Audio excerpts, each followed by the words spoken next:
بات یہ ہے لینا، آئی ہوپ کہ یہ ایکچولی اسی طرح آئینی طریقے سے کریں، نہ کہ یہ کہ پچھلی دفعہ ہم نے دیکھا تھا، آپ نے جو پی ٹی آئی دور کا بھی حوالہ دیا کہ کس طریقے سے انہوں نے پروسکرائب کر دیا تھا اور پھر اس کے بعد جو ہے وہ بعد میں وہ لفٹ بھی ہو گیا تھا بین. لیکن خیر یہ پہلا قدم میں سمجھتی ہوں کہ چلے جی ضرور ہوگا، لیکن ہمیں جو چیز سمجھنی ہے، یہاں پر آپ نے کہا نا کہ بہت ساری باتیں ہو رہی کہ چاہیے کیا، لیکن جو ہمیں سمجھنا ہے وہ یہ ہے کہ انتہا پسندی ہمارے ملک کے اندر ایک ڈیپ روٹڈ ایشو ہے. یہ خالی اگر آپ ایک تنظیم یا ایک جماعت کے اوپر آپ پابندی لگا دیتے ہیں یا کریک ڈاؤن کرتے ہیں تو یہ اس سے ختم نہیں ہوگا.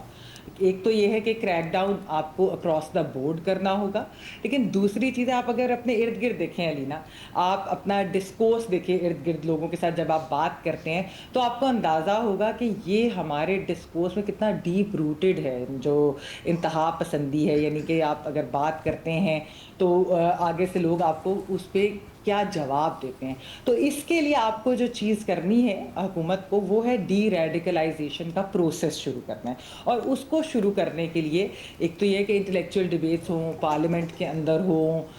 اس کے علاوہ میڈیا کے اوپر ہو، لیکن ہمارے اسکول کالجز ان کا نصاب بھی تبدیل کرنا ہوگا، کیونکہ اس ورلڈ ویو کو اگر آپ نے لاجیکلی ہرانا ہے تو وہ بغیر ڈی ریڈیکلائزیشن کے نہیں ہو سکتا. اب آپ ٹی ایل پی کی ایگزامپل لے لیں. ٹی ایل پی جو ہے پورا سال کیا کرتی تھی، یہ پروٹیسٹ تو چلے جی ایک سیزنل پروٹیسٹ ہوتی تھی نا، کہ ہم دیکھتے تھے کہ سال میں ایک دفعہ یا 2 سالوں بعد کر لیتے تھے، اور یہ پھر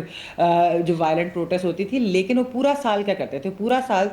وہ مذہبی اقلیتوں کو ٹارگٹ کرتے تھے، ہیٹ سپیچ وہ کرتے تھے. تو اگر آپ نیشنل ایکشن پلان اپنا دیکھیں اوریجنل، اس کے اندر جو 2 بہت اہم نقطے تھے جس کو ہر کوئی اوور لک کر دیتا ہے، ہم دہشت گردی کی بھی بات کر سکتے ہیں، لیکن جو ایکسٹریمزم یعنی کہ انتہا پسندی کے لیے جو چیز تھی، 2 چیزوں پہ کہا گیا تھا کہ ٹالریٹ نہیں ہوگی. ایک ہیٹ سپیچ ٹالریٹ نہیں ہوگی، ایک ریلیجس پرسیکیوشن ٹالریٹ نہیں ہوگی. لیکن ہم نے دیکھا ہے کہ پورے پاکستان کے اندر جہاں بھی آپ دیکھ لیں یہ چیزیں بہت عام ہیں. اس چیز کو ختم کرنا ہے تو کریک ڈاؤن ہیٹ سپیچ اور یہ مذہبی جو اقلیتوں کو جو ٹارگٹ کرتے ہیں، ریلیجس پرسیکیوشن کرتے ہیں، ان کے اوپر سے ہونا ہوگا. اور پھر آپ جو ہے اپنے اوور آل سوسائٹی میں، معاشرے میں تبدیلی لانے کے لیے آپ کو ڈی ریڈیکلائزیشن کرنی ہوگی.